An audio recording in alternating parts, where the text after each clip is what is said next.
আসসালামু আলাইকুম, আমি doctor Faisal Kamal, general laparoscopic breast and colorectal surgeon. রোগীরা আমাদের কাছে অনেক সময় প্রশ্ন করে থাকেন যে জন্ডিস হলে চোখ কেন হলুদ হয়, চামড়া কেন হলুদ হয়, হাত পা কেন হলুদ হয়, প্রস্রাব কেন হলুদ হয়। আসলে জন্ডিস জিনিসটা হচ্ছে আমার শরীরে বিলিরুবিনের মাত্রা যখন শরীরে বলতে রক্তে যখন বিলিরুবিনের মাত্রা স্বাভাবিকের চেয়ে বেড়ে যায়, তখন এটা আমাদেরকে জন্ডিস হিসেবে আমরা ডায়াগনোসিস করি এবং তখন আমরা এই চোখ, প্রস্রাব, শরীর, চামড়া, হাত পা, এমনকি পায়খানার ভেতরেও আমরা একদম ফ্যাটি পায়খানা এই টাইপের দেখতে পাই। এখন প্রশ্ন আসে যে চোখ কেন হলুদ হয়, প্রস্রাব কেন হলুদ হয়।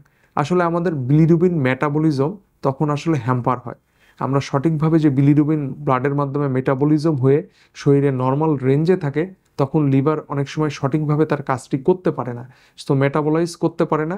তখন এই বিলিরুবিনটা আমাদের শরীরে রক্তে চলে আসে এবং এই রক্তে চলে আসার মাধ্যমে শরীরে রক্তের এটার মাত্রা বেড়ে যায় এবং পরবর্তীতে এই বিলিরুবিনটা রক্ত থেকে শরীরে দেখা যায় চোখের স্ক্লেরার ভেতরে জমা হয়। এটা দেখা যায় আমাদের রক্তে থেকে যে প্রস্রাব তৈরি হয়, প্রস্রাবের মধ্যেও চলে যেতে পারে এবং এটা আমাদের দেখা যায় বিলিরুবিনের একটা অংশ পিত্তনালী, পিত্তরস দিয়ে যে খাদ্যনালীর ভেতর যায়, সেখান থেকে আমাদের পায়খানার ভেতরে চলে আসে। সো তখন দেখা যায় জন্ডিস অবস্থায় পায়খানাটা খুবই ফ্রোদি হয় এবং খুবই একেবারে প্যানের উপর লেগে থাকে, এটা ফ্লাশ করলেও যেতে চায় না। সো বিলিরুবিন জিনিসটা লিভারের মেটাবলিজমের প্রবলেমের কারণে আমাদের শরীরে এটা যখন বাড়তি আকারে তৈরি হয়, যখন শরীর এটাকে নিউট্রালাইজ করতে পারে না, তখন এটা আমাদের জন্ডিস হিসাবে পরিগণিত হয়।